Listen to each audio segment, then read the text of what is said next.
Salut à tous, j'espère que vous allez bien. Moi ça va, tranquille. Aujourd'hui une petite vidéo un peu particulière. Dans les vidéos précédentes, je vous avais parlé de deux nouveaux. Voici le deuxième. Ça va être une vidéo un peu particulière. On va plus parler de son histoire à lui et que des autres vidéos un peu plus de maintien et de maintenance de cette espèce. Je vais vous parler aujourd'hui de sa petite histoire à lui. Il a une histoire un petit peu particulière. Je voulais remercier Loïc de Arboreal Snake pour tous les conseils à son arrivée, pour essayer de le remettre sur pied. Et je le remercie fortement pour tous ses conseils, du début à la fin, de l'arrivée de la bête, de la préparation du terrarium, de la mise en place de l'habitat, tout. Je voudrais vraiment le remercier à lui. C'est vraiment grâce à lui que je pense qu'il s'en est sorti le petit loulou et qu'aujourd'hui il va super bien. Je vais vous raconter un peu l'histoire de ce pépère qui a rejoint la famille. J'en ai rêvé pendant très longtemps du Morelia Viridis. J'ai la chance de l'avoir et d'autant plus j'ai la chance de l'avoir remis sur pied et qu'aujourd'hui ça va très bien. Je voudrais remercier aussi Arboreal Snake pour la préparation de ce terrarium. Je voudrais remercier aussi les serpents sournois aussi pour tous les conseils et tous ceux qui m'ont aidé à répondre à mes questions quand j'en avais besoin. Je voudrais vraiment vous remercier à vous. Les amis, aujourd'hui, comme je disais, une petite vidéo particulière. On va pas parler de maintien, on va pas parler d'espèces, de noms et tout ce qui s'ensuit.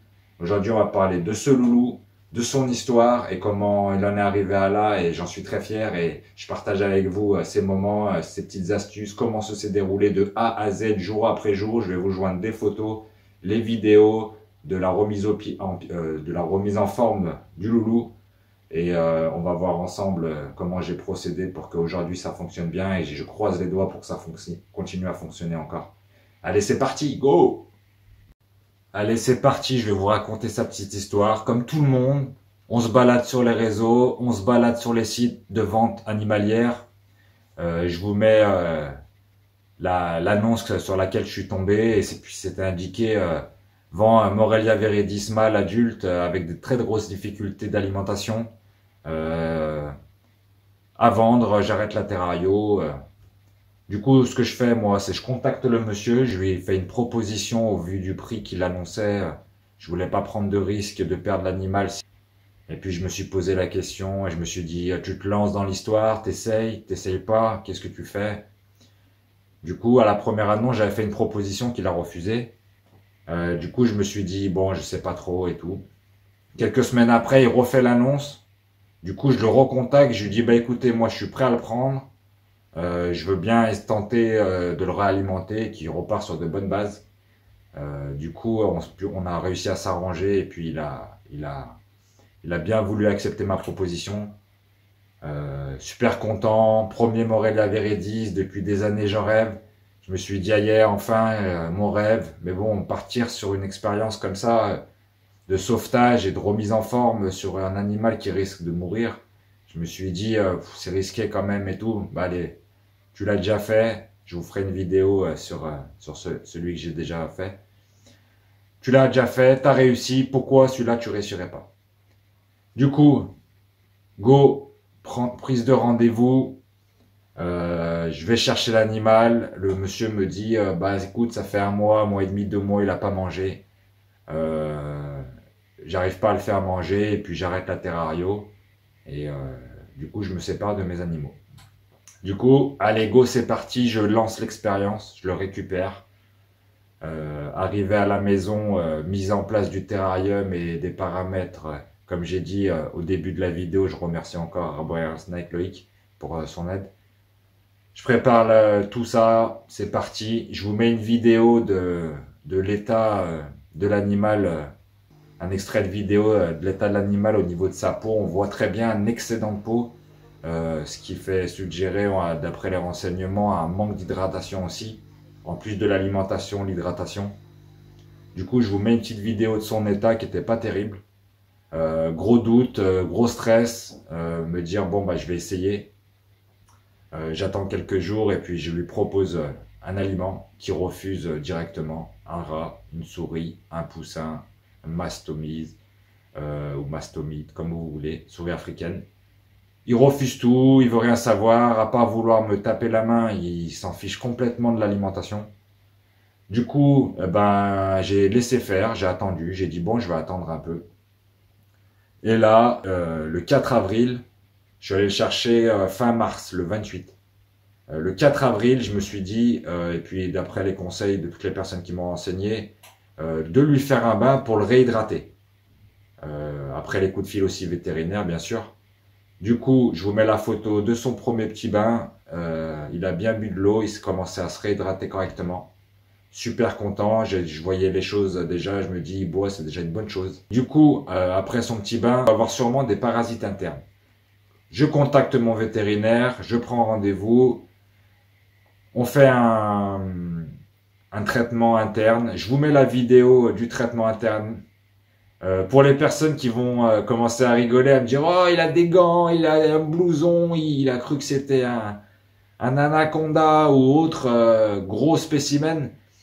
Sur la vidéo, on voit bien les dents du Morelia viridis, moi qui a du Morelia aussi spilota et du Morelia bredli aujourd'hui. Avec ce spécimen-là, quand j'ai vu la taille des dents, je connaissais pas l'animal à ce moment-là. Et même aujourd'hui, je préfère prendre des précautions.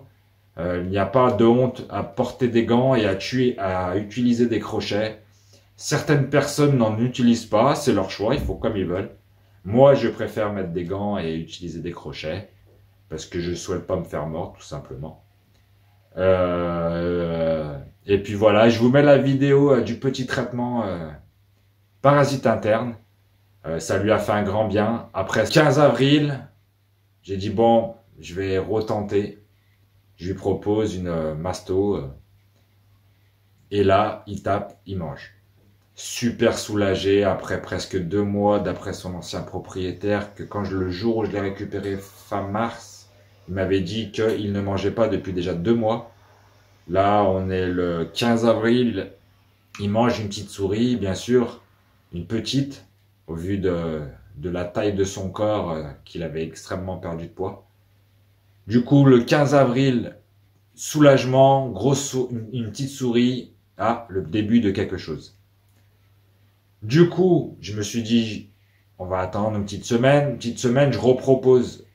Il veut toujours pas. Du coup, j'ai dit, on réessayera plus tard. Le 6 mai, je vous mets des photos des jours où il a mangé. Le 6 mai, deuxième repas, soulagé. Je me dis, il commence à prendre un rythme. Ensuite, j'attends. Il veut toujours pas. Je repropose une semaine après. J'attends, il veut pas. Et le 26 mai, troisième repas. Et là, je me rends compte qu'en fait, il mange tous les 20 jours. Avant 20 jours, c'est pas la peine de lui proposer à manger. Il en veut pas, il veut rien savoir. Ça le stresse. On va le laisser tranquille. Du coup, je me suis calé sur 20 jours à lui proposer une masto. Tous les 20 jours, je vois qu'il commence à manger sa masto. Je me dis, super, il commence à reprendre du poids. Il a moins d'excédent de peau, même s'il en a toujours un peu. Du coup, je pars sur ce programme de 20 jours. Et puis là, cet été, je me suis dit, tiens, mais je vais essayer à 15 jours pour voir. Et boum, il tape, il mange. Je dis, on va tenter une deuxième. Et boum, il tape, il mange. Super satisfait, je suis super content. Maintenant, il en mange 2 par repas, tous les 15 jours à 20 jours. Aujourd'hui, il va super bien. Il mange très régulièrement, il boit tous les jours ou tous les 2 jours. Je suis super content de pouvoir l'avoir remis sur pied et puis partager avec vous mon expérience. Je vous joins de toute façon, comme dans la vidéo, toutes les photos et les vidéos des étapes. Voilà, je voulais partager tout simplement avec vous le nouvel arrivant, la remise sur pied, du moins sur écaille, du nouvel arrivant. Et je suis super satisfait de ce que j'ai pu accomplir avec lui et qu'aujourd'hui tout roule. Et puis je suis content. Les amis, j'espère que cette petite vidéo d'explicatif sur son histoire vous a intéressé, vous a plu. Voilà, je partage avec vous sur la chaîne. Et puis comme d'habitude, dites-moi en commentaire si vous avez aimé un peu l'histoire de mon gros pépère. J'ai pu réaliser mon rêve d'avoir un Morelia viridis. Il est là. Il va très bien pour l'instant. On croise les doigts pour que ça continue. N'hésitez pas à mettre en commentaire ce que vous avez pensé de la vidéo. Dites-moi si ça vous a intéressé d'avoir une petite vidéo un peu plus sur l'histoire de l'individu et non pas sur le maintien et sur comment on doit maintenir une espèce et comme on retrouve souvent sur le net. Si ça vous a intéressé, dites-moi-le. Dites-moi que je vous fasse une vidéo sur le premier sauvetage que j'ai fait dans ma vie. Et, euh, et puis les amis, on se dit à bientôt pour la suite des vidéos. On n'oublie pas de s'abonner, mettre la cloche et puis on se dit bye bye.